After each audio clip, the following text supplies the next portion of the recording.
بالذمة انا مش بنت فنانة. شايفين الرصة؟ شايفين؟ شغل فاخر من الاخر. تسلم ايدك يا بنت يا ام ايه. الله الله على الفلاحات لما يشغلوا دماغتهم. الله الله على شغل زمان وحلاوة زمان.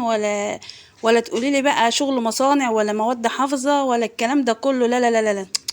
احنا خلاص الحمد لله عدينا.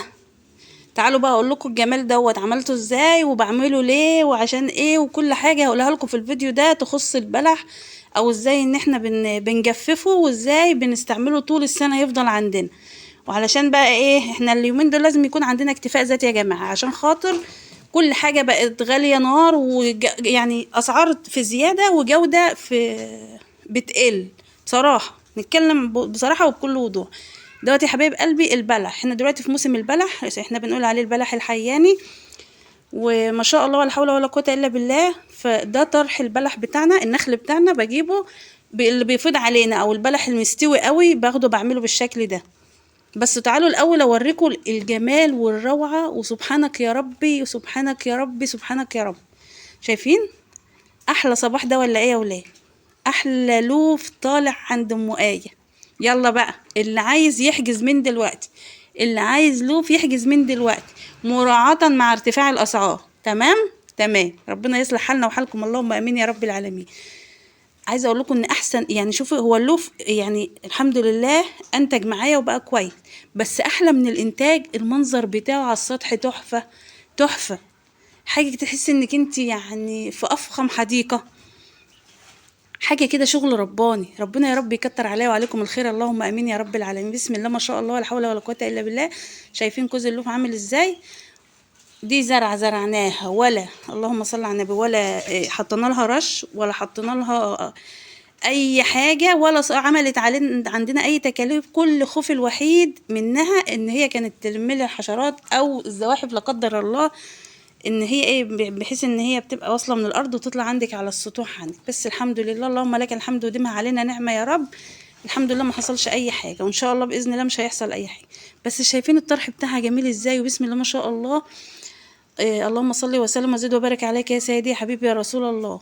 في الصغير وفي الكبير وفي اللي استوى وفي اللي لسه، حاجه كده تفتح النفس. صباح الخير، يسعد صباحكم بكل خير حبيباتي. اللهم صل وسلم وبارك على سيدنا محمد وعلى اله وصحبه اجمعين. ازيكم حبايبي عاملين ايه؟ ان شاء الله يا رب تكونوا بخير. يوم جديد وفيديو جديد.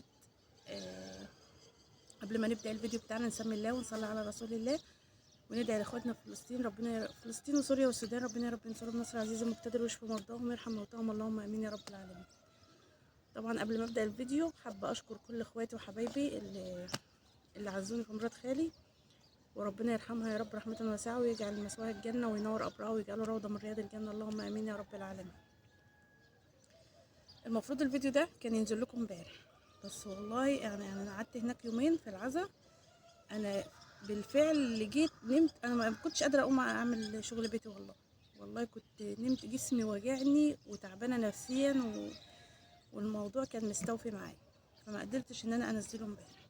فسامحوني وبعتذر عن عدم نزول الفيديوهات الفتره اللي فاتت، بس ان شاء الله باذن الله ربنا يكرم يعني، واللي جاي يكون احسن بكتير باذن الله. النهارده بقى كده انا صحيت الصبح بدري دلوقتي حوالي الساعه 6، وقلت اطلع كده في حبه الطراوه بتوع الصبح دول. اطلع اعمل الحاجه اللي انا معايا دي. معاكي ايه يا مايا وهتعملي ايه؟ هقول لكم يا ولاد. بصوا بسم الله ما شاء الله، دوت بلح. البلح اللي هو الاسمر اللي احنا بنجمعه من النخل اهو. هتعملي فيه بصوا بسم الله ما شاء الله. انا جيت من عندنا لقيتهم باعتين لي الكميه دي من البلح. يعني عندنا حمايه ربنا يديله الصحه حمايه ربنا يديله الصحه وسيلفي راحوا جمعوا البلح وبعتوا لنا نصيبنا هو ده. انا كنت عايزه يعني ادي لجيراني والحبايبي والاخواتي اللي انا متعوده بديلهم كل سنه، بس بصراحه لقيته استوى قوي. يعني هما كانوا جابوه قبل انا ما اجي بيوم، وطبعا طري بقى طري، فمش هينفع طبعا اللي يودي حاجه لازم يودي احسن حاجه. فلازم تكون البلحه اللي انت هتخرجيها ناشفه زي دي كده، بحيث ان هي ما تتفعصش وما يجرالهاش حاجه، ويبقى شكلها كده حاجه نظيفه وحاجه كويسه. فانا قلت خلاص بقى ده هو هعمله هفصصه. احنا عندنا البلح الطري ده بنفصصه كده وبننضفه، هوريكم دلوقتي كل حاجه. وبعد كده بننشره على صينيه، بننشره على صواني واسعه ونحطه في الشمس يوم او 2 أو 3 على ما ينشف. وبعد كده بقى تعمليه عجوه، تعمليه عجوه زي اللي بتشتريها، بنحشي بيها الكحك وبنحشي بيها اللهم صل على النبي المنين والقرص والحاجات دي، وبسمسم كده. ويا اما بتعمليه بقى ايه، بتفصصيه وتحطيه في علب او في كيس من بتاع التلاجة في الفريزر، وتطلعيه بقى مثلا ايه على الفطار كده، تسيحيه في معلقه سمنه بلدي او معلقه زبده، او تحطيه معاه شويه لبن وتسيبهم ايه يغلوا على البوتاجاز كده على الهادي، وتسهكيه بالشوكه كده، الواحد مش مركز، وتضربيه بالشوكه كده، وبيبقى طعمه جميل قوي. تعملي منه سندوتشات اللي هي الاحسن من المربى اللي كلها سكريات ومواد حافظه ومفيد كمان.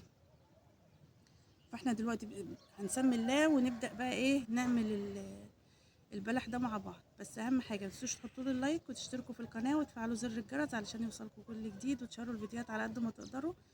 ربنا يوسع علينا وعليكم، اللهم امين يا رب العالمين.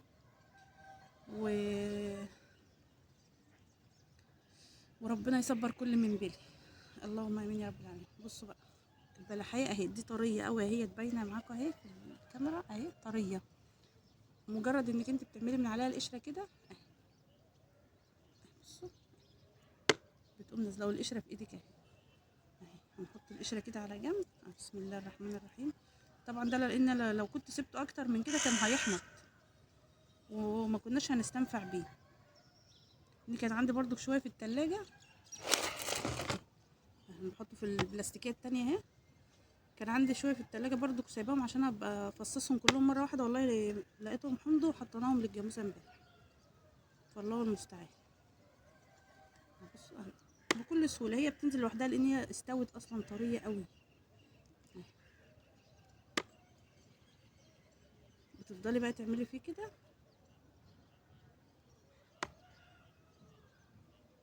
وبعد كده بقى بتعملي فيه ايه. بص اللهم صل على النبي اهو، دي المتقشره اهي، بنقوم فاتحينها ومطلعين منها النوايا بتاعتها كده اهي، وتفتحيها كده بالشكل ده اهي، تفتحيها بالشكل ده وترصيها بقى على الصينيه، واحده فريح واحده فريح واحده فريح واحده. هوريكم الشكل النهائي بعد ما اخلص، لان انا لو قعدت اعمل معاكم ده محتاجه ساعتين. فبعد ما اخلص كده هوريكم شكله وانا ايه طالعه احطه في الشمس. كل سنه وانتم طيبين، وربنا يا رب يديمكم نعمه في حياتي، اللهم امين يا رب العالمين. بصوا يا حبايبي الفيديو ده انا مصوراه من قيمه اسبوع بالظبط بقاله اسبوع متصور، بس طبعا الظروف اللي كانت عندي ما قدرتش انزله، ويعني منتجته، ويعني منتجته على كذا مره، مش هقول لكم يعني.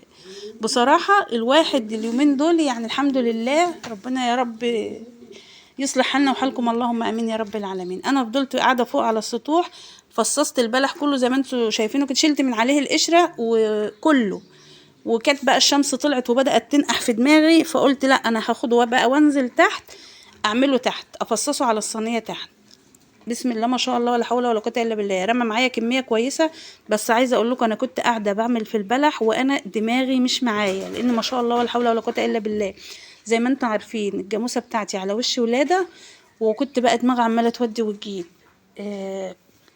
كتر الاسئله بتاعتكم جاموستك ولدت ولا لا، جاموستك حسستوني ان هي يعني فاتها الميعاد او كده. انا اول مره اتعرض للموقف ده لوحدي. احنا كنا في بيت العيله، طبعا احنا كنا بنشتغل وبنعمل بهايم كل حاجه عزكم الله، يعني بنحلب وبنكنس تحتهم الوحله وبنأكلهم ونشربهم ونعمل لهم كل حاجه.